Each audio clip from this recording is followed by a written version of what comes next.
आनंद ही आनंद हो गया। लक्ष्मी आ गई हमारे घर में, लक्ष्मी।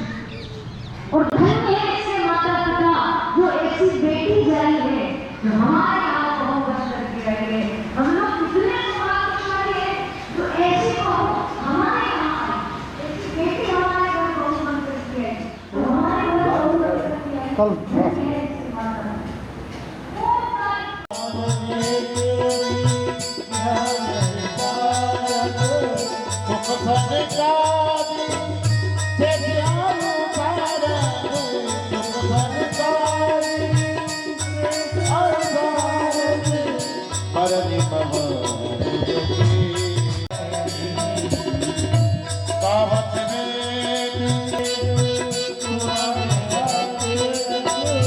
कहो शास्त्री सब ग्रंथन को रखी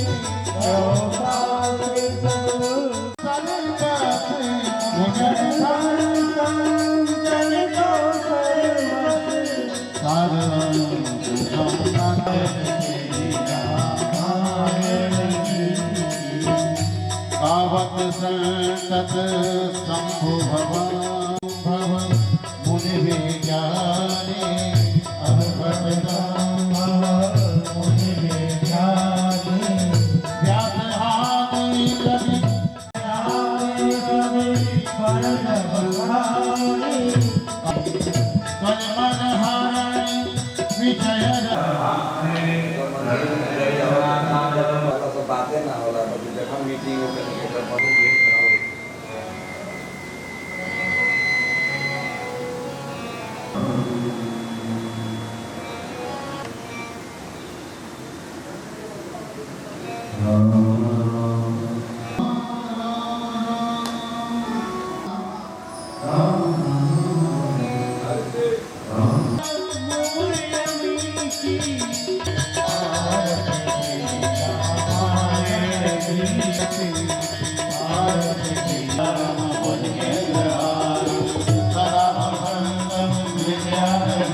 रामायण मैया की जय, श्री हनुमान जी महाराज की जय, तारा देवी मैया की जय, राम देवता की जय, स्थान देवता की जय, पूज्य गुरुदेव भगवान की जय, गंगा मैया की जय, नमः पार्वती पते हर हर महादेव हर शंभो।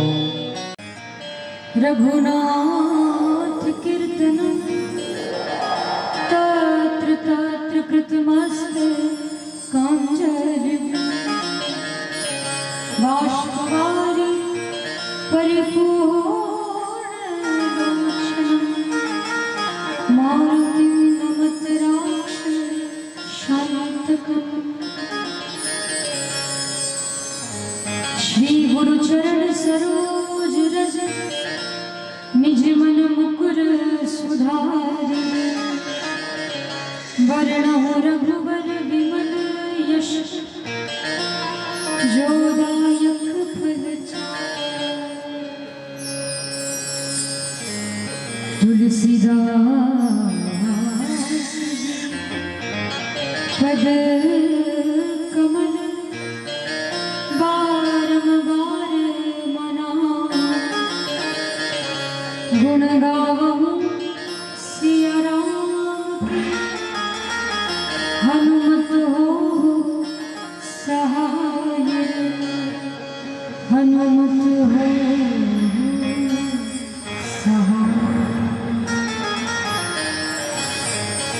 लेत सदा सुधि दीन की सहज दया के धाम जननी जनक गुरुदेव प्रभु श्री सीता राम प्रभु श्री सीता राम। बोले श्री सीताराम जी महाराज की जय, श्री हनुमान जी महाराज की जय, महाकालेश्वर भगवान की जय, तारा देवी मैया सद्गुरुदेव भगवान की जय, गौ माता की जय, गंगा माता की जय, सब संतन की जय, सब भक्तन की जय। नमः पार्वती पते हर हर महादेव।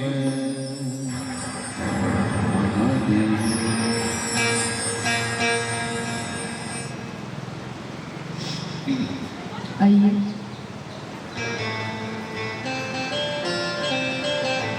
आप हमसे मिलकर के 2 मिनट भगवान नाम संकीर्तन करते हैं। भाव से ताली बजाकर सभी गाएं करते हैं।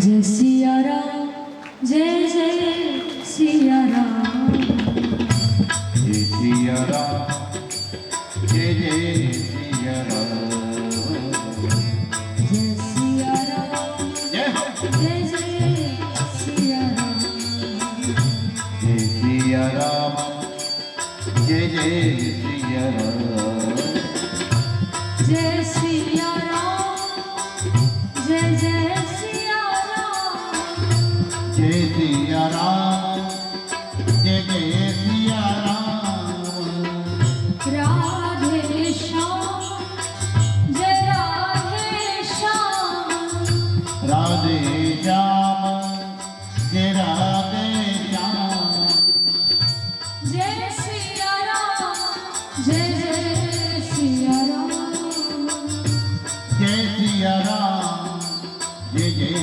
सिया राम, जय सिया राम, जय हो। जय जय सिया राम, जय सिया राम, जय जय सिया राम, ओ जय सिया राम, जय जय सिया राम।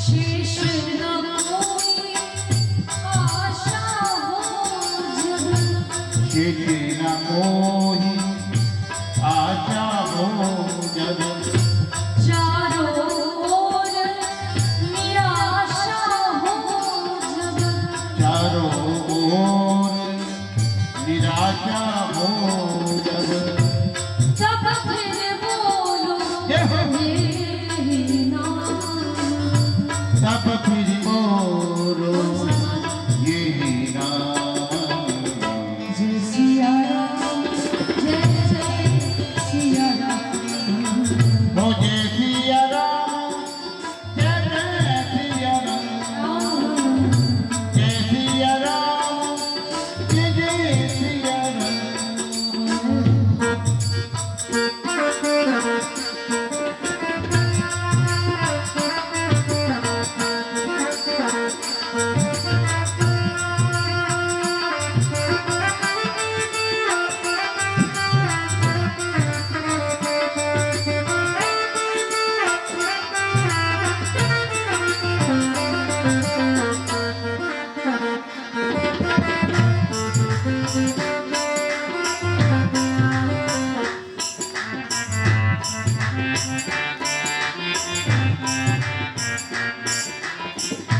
जीते जी तक जग का जीते जी तक जग का नाता। इसके बाद न कोई भाता, इसके बाद न कोई निभाता। अंत समय में आता कौन? अंत समय में आता जय सिया राम, जय जय सिया राम, जय सिया राम, जय जय सिया राम, जय सिया राम, जय जय सिया राम, जय सिया राम, जय जय सिया राम, जय सिया राम, जय जय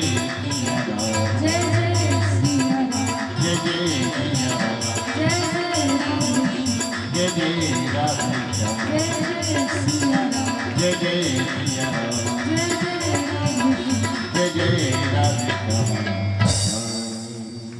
बोलो श्री रामचंद्र भगवान की। अकारण करुणा वरुणालय परात्पर अखिलेश्वर ब्रह्म अनंत कोटि अखिल ब्रह्मांड के मालिक श्री सीताराम जी के श्री चरणों में प्रणाम करते हुए अनंत बलवंत श्री संत महंत श्री हनुमंत लाल के चरणारविंदों में कोटि कोटि नमन करते हुए अपने ग्राम देवता, स्थान देवता, कुल देवता, इष्ट देवता, पितृ देवता सभी को नमन करते हुए आप सभी माताएं बहनें, आप सभी माताओं को मैं माता जानकी जी का स्वरूप समझकर आपको मैं प्रणाम करती हूँ। और भगवत स्वरूप में विराजमान नॉर्थ कॉलोनी साहिबगंज के आप सभी भक्तगण एवं आसपास की कॉलोनियों से पधारे हुए, आसपास के क्षेत्रों से पधारे हुए आप सभी भक्तों को मैं भगवान श्री राम जी का स्वरूप समझकर आपको मैं प्रणाम करती हूँ।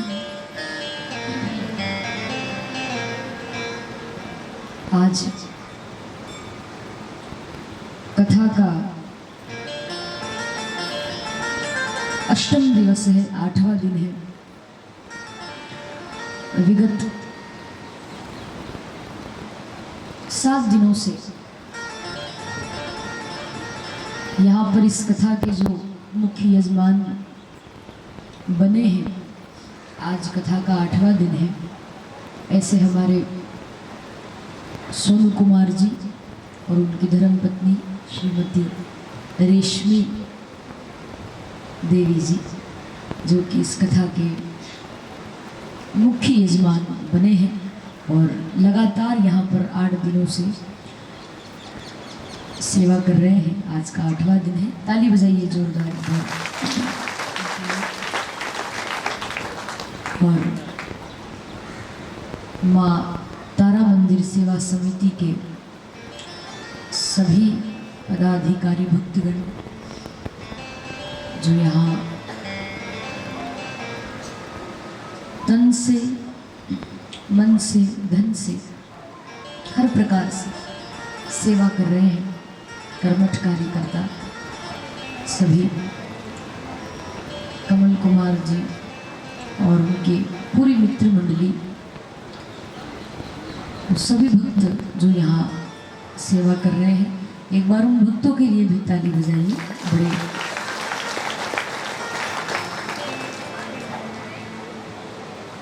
अच्छे हैं सारे भक्त जो यहाँ इस कथा को आयोजित किया और आप हम सबको कथा श्रवण करने को मिली इनके द्वारा। तो आइए आज की कथा में जल्दी जल्दी प्रवेश करते हैं। आप लोग मुझे बता दो, कल कथा कहाँ छूटी थी? हाँ, केवट ने भगवान को गंगा नदी पार कराई। बहुत बढ़िया। केवट ने भगवान को गंगा पार किया। भगवान तो वहां से चले गए, गंगा माता का पूजन जानकी जी ने किया था और फिर भगवान वहां से गए। पर कहते हैं कि केवट फिर अपने घर नहीं गया। केवट ने उसी नाव में अपनी जिंदगी बिताई और भगवान के सिवा किसी को भी उस नाव में नहीं बिठाया, क्योंकि एक बार जिस जीव को परमात्मा का दर्शन हो जाता है फिर उसको संसार में कुछ अच्छा नहीं लगता, फिर पूरा संसार उसको फीका लगने लगता है। तो केवट ने भगवान के सिवा उस नाव में किसी को नहीं बिठाया और पूरी जिंदगी उस नाव में अपनी बिता दी। और इधर भगवान आए एक मुनि के आश्रम में। कौन है वो ऋषि? तुलसीदास जी लिखते हैं, तब प्रभु भरद्वाज पही आए। भरद्वाज मुनि के आश्रम में भगवान आए। प्रयागराज में भरद्वाज मुनि का आश्रम है, प्रयागराज में भगवान आते हैं। भरद्वाज मुनि को पता चला कि भगवान आए हैं, तो अपने आश्रम के द्वार पर भगवान को लेने के लिए गए। भरद्वाज मुनि सीताराम जी लक्ष्मण जी को आश्रम में लेकर के आए, बढ़िया कंदमूल फल खाने के लिए दिए और भरद्वाज मुनि के साथ में भगवान भेंट करते हैं। रात्रि विश्राम किया और फिर भगवान वहां से चले।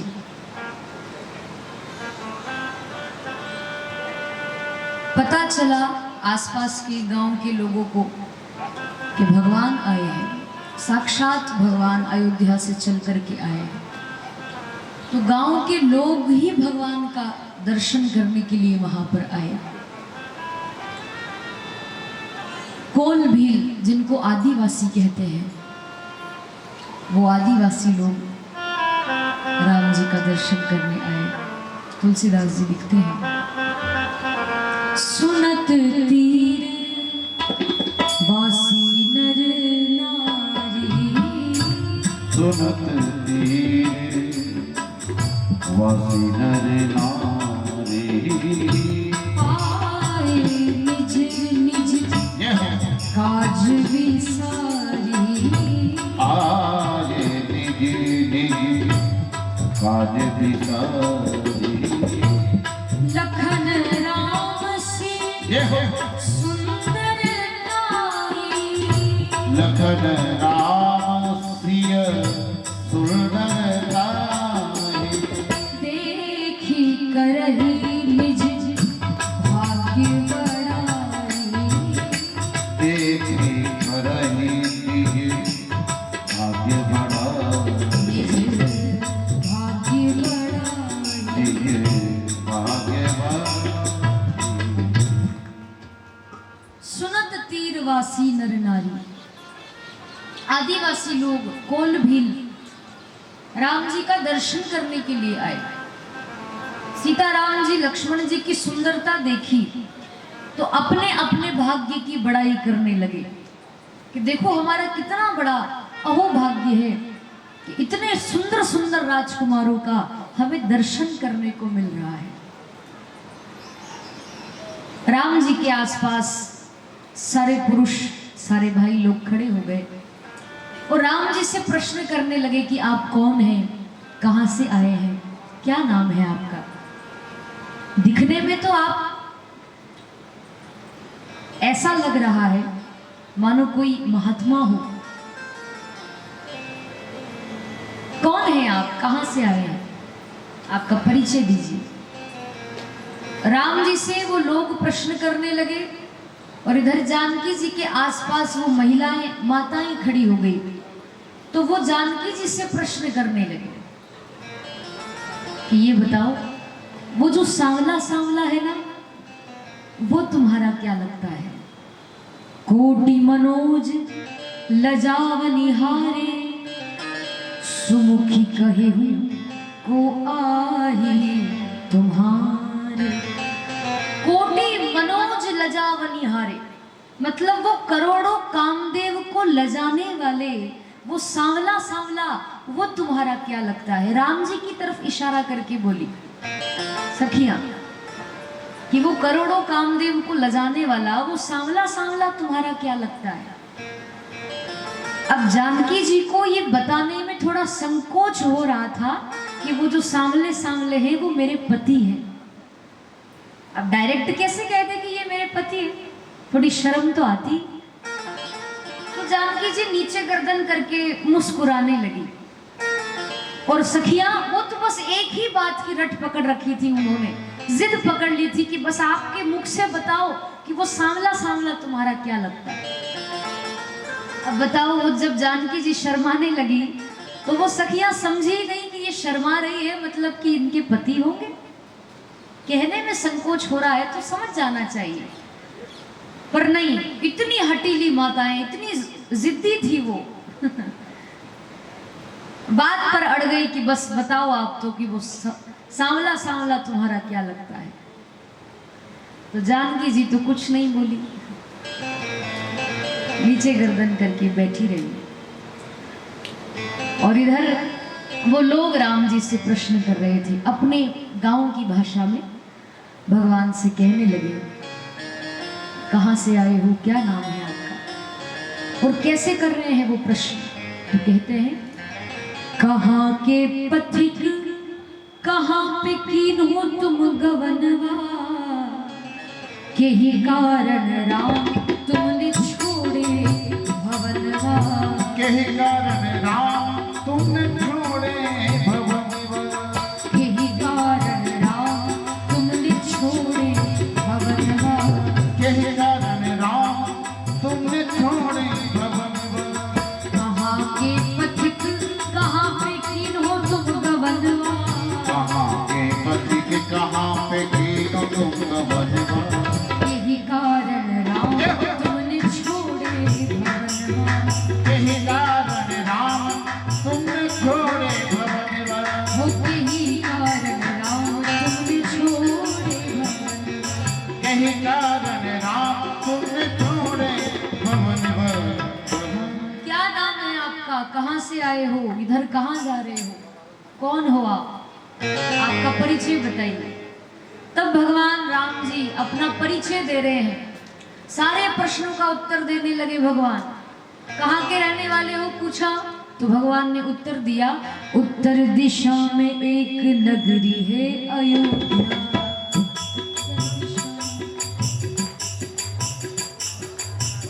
उत्तर दिशा में एक नगरी है अयोध्या, उत्तर दिशा में एक नगरी है अयोध्या, राजा दशरथ ने उसे रखे हैं भवनवा, राजा दशरथ ने उसे रखे हैं भवनवा, उन्हीं महाराज के हम दोनों हैं कुंवरवा, उन्हीं महाराज के हम दोनों हैं कुंवरवा, एक राम एक लखनवा, एक राम एक लखनवा।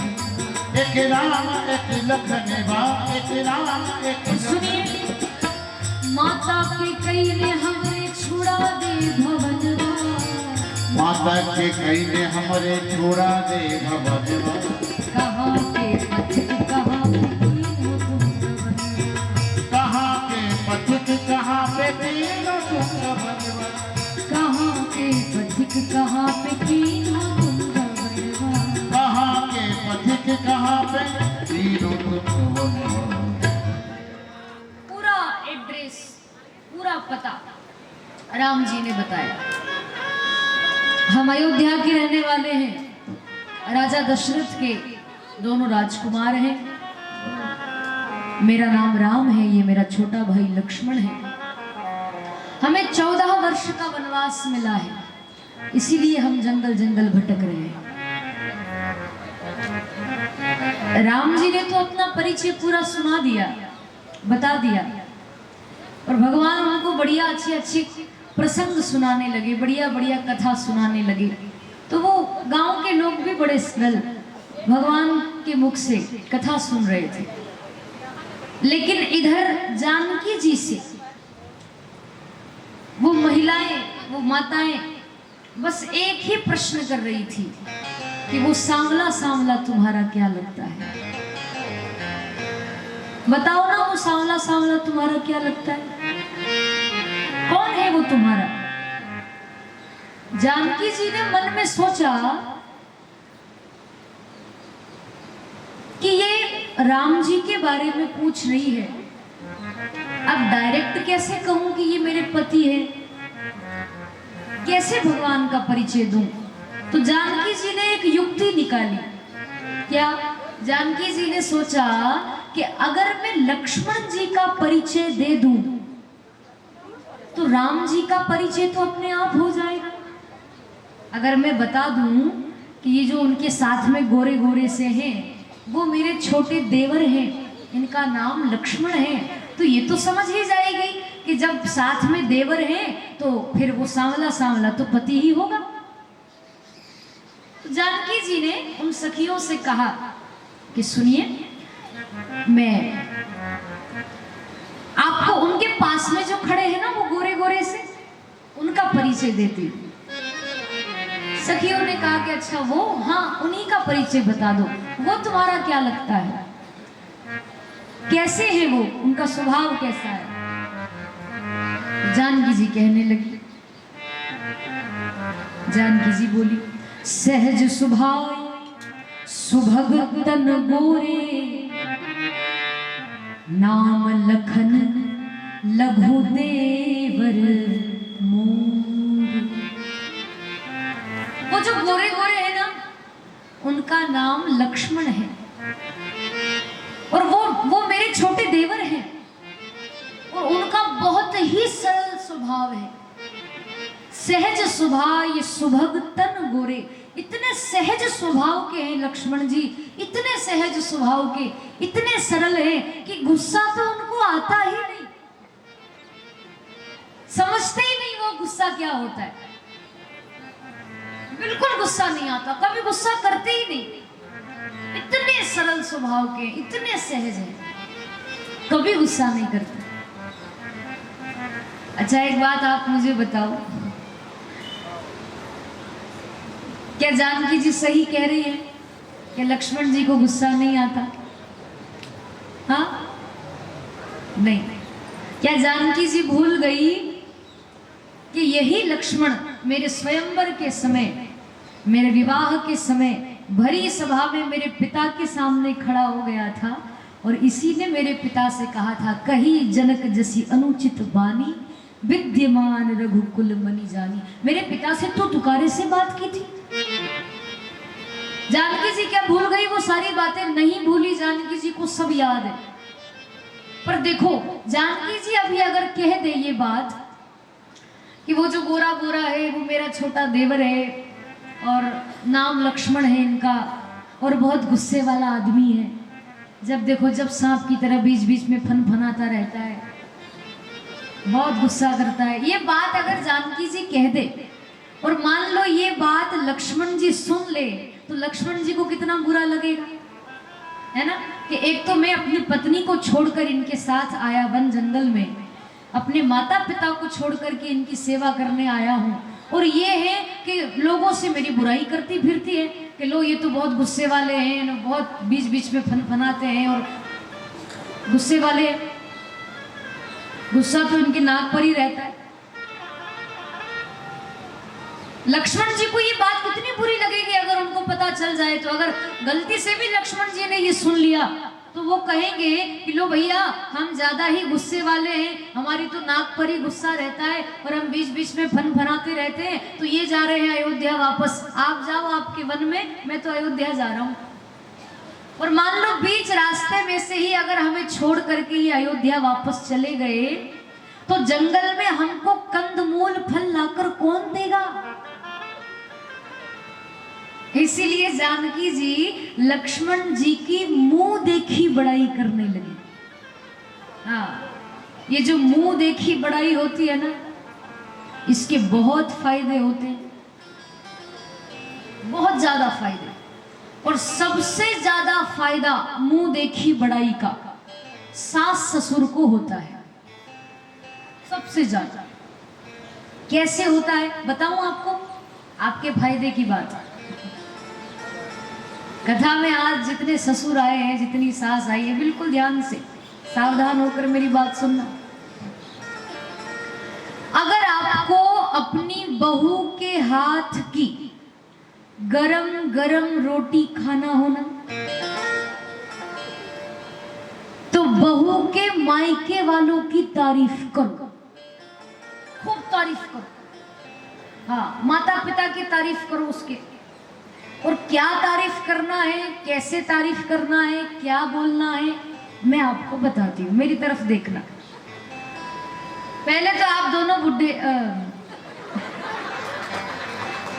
नहीं, अभी तो खैर जवान हो दोनों पति पत्नी, जहां भोजन बनता है वहां बाहर के बरामदे में जाकर बैठ जाओ। जैसे रसोई में, किचन में भोजन बनता है तो बाहर के हॉल में जाकर बैठ जाओ, किसी रूम में, ऐसी जगह बैठो। दोनों पति पत्नी बात करने के लिए ऐसी जगह बैठो कि आपकी बात बिल्कुल उस बहू को सुनाई देनी चाहिए।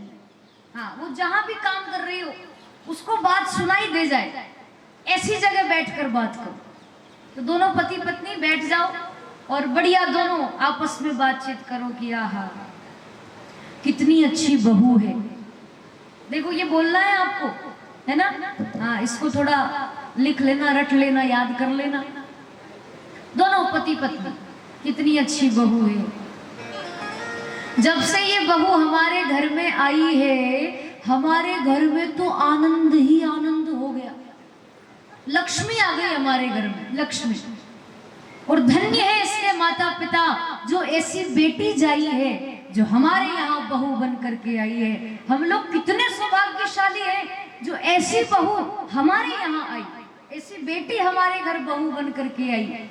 धन्य है इसके माता पिता।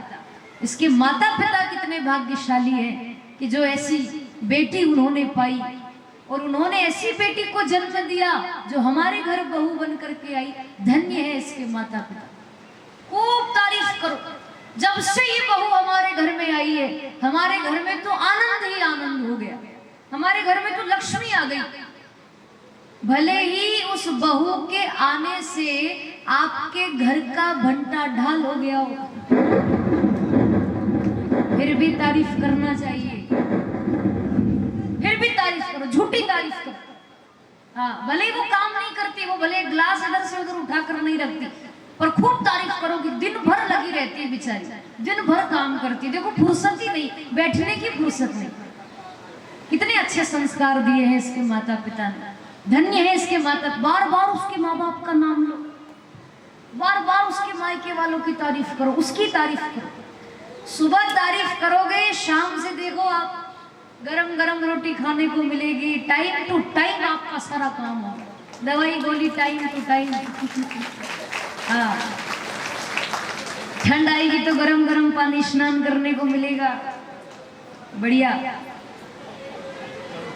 बिल्कुल गरम गरम रोटी खाने को मिलेगी। मेरा ये जो सूत्र है ये अपना कर देखना, कभी प्रैक्टिकल करके देखना, है ना? खूब पति पत्नी बात करो, और मायके वालों की तारीफ करो, बहू के माता पिता की तारीफ करो। भले ही आपको उसके माता पिता अच्छे नहीं लगते हो, या वो अच्छी नहीं लगती हो, या आपको कुछ परेशानी हो, फिर भी तारीफ करो। तारीफ करने में क्या जाता है? किसी की मुंह देखी बड़ाई करने में कोई पैसा खर्च होता है क्या? नहीं होता। तारीफ करने में क्या जा रहा है? कर दो तारीफ, कम से कम अपना काम तो बन रहा है। खूब तारीफ। जानकी जी ने भी लक्ष्मण जी की मुंह देखी बड़ाई की। उनको मालूम था कि अगर मैंने असल बात यहाँ बता दी तो मामला गड़बड़ हो सकता है, इसीलिए कहा कि सहज सुभाई सुभग तन गोरे, नाम लखन लघु देवर मोरे। बड़े सहज स्वभाव के हैं, बड़े सरल हैं, इतने सरल हैं, इतने सरल। गुस्सा तो इनको आता ही नहीं, समझते ही नहीं गुस्सा क्या होता है। जैसे मैंने आपको ये सूत्र बताया, अच्छा ये बताओ कौन कौन इस सूत्र को अपनाओगे? घर जाकर के कौन कौन तारीफ करोगे? वाह वाह, 2-3 माताओं ने हाथ खड़े कर दिए। हालांकि खैर आपको तो जरूरत नहीं पड़ती होगी तारीफ करने की, क्योंकि आपकी बहू होगी इतनी अच्छी कि आप लोगों को आवश्यकता नहीं पड़ती। पर कभी लगे जीवन में कि मौका आए तो कर देना तारीफ, क्या जाता है। एक बार मुझसे किसी ने कथा में कहा कि प्रभु प्रिया जी, आप सास के ऊपर कुछ व्याख्यान दो। सास के ऊपर कुछ व्याख्यान दीजिए। सास किसको कहते हैं? तो मैंने कहा कि भैया सास के ऊपर क्या बोलना, पर हाँ सास का अर्थ ये होता है, सास उसी को कहते हैं कि जो सास बिना मतलब ही अपनी बहू को इतना काम बता दे, इतना काम बता दे, इतना काम बता दे कि बेचारी बहू को सांस लेने की फुर्सत ना मिलने दे, उसका नाम सास। सास किसको कहते हैं? कि जो अपनी बहू को बिना मतलब इतना काम बता दे कि बेचारी बहू को सांस लेने की फुर्सत ना मिलने दे, उसका नाम सास। तो वो भैया बोले कि वाह दीदी, अब आप ससुर के ऊपर कुछ बोलिए। ससुर किसको कहते हैं? ससुर का अर्थ क्या होता है? तो मैंने कहा कि भैया ससुर उसी का नाम है कि जिस समय सास अपनी बहू को डांट रही हो, सास अपनी बहू को चिल्ला रही हो, डांट रही हो, और सास के सुर में सुर मिलाए, उसका नाम ससुर। सास के सुर में सुर मिलाए, उसका नाम ससुर। तो ऐसे होते हैं सास ससुर। लेकिन जानकी जी ने लक्ष्मण जी की मुंह देखी बड़ाई की, उनका परिचय दिया, और परिचय इसीलिए दिया था कि ये राम जी के बारे में पूछ रही है। तो अब कैसे बताऊं कि ये मेरे पति हैं, कैसे परिचय दूं? तो लक्ष्मण जी का परिचय दिया ताकि राम जी का परिचय अपने आप हो जाए। पर वो सखियां नहीं मानी। वो जानकी जी से बोली, क्यों जी एक बात तो रह गई, उसका कुछ काम नहीं है क्या? इनका तो नाम बताया,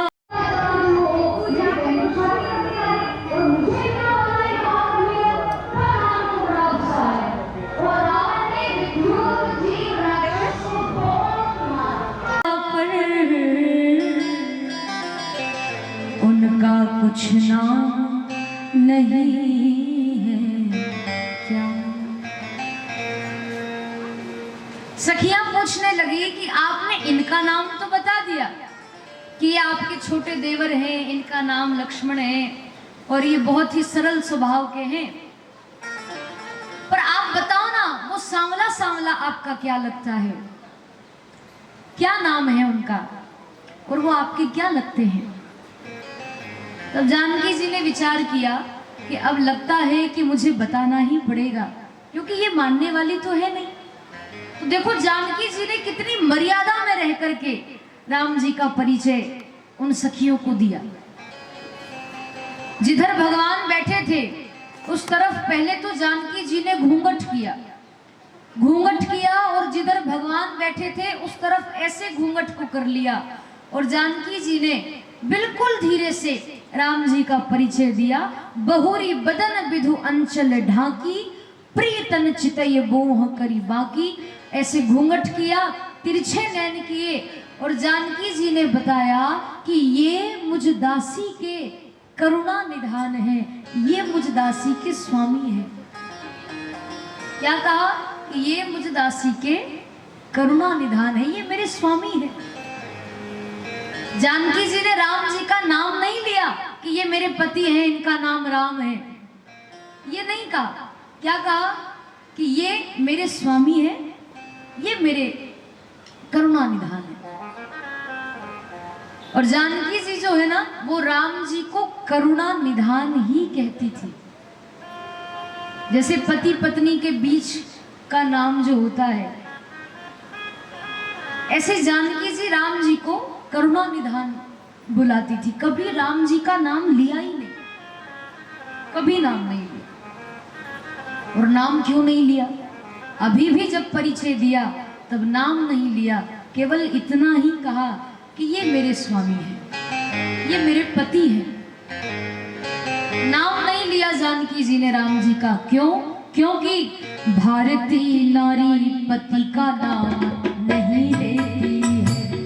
भारतीय नारी पति का नाम नहीं लेती अखियन सब हाल बता देती है। अखियन अखियन सब हाल बता देती है। भारतीय नारी पति का नाम नहीं लेती है।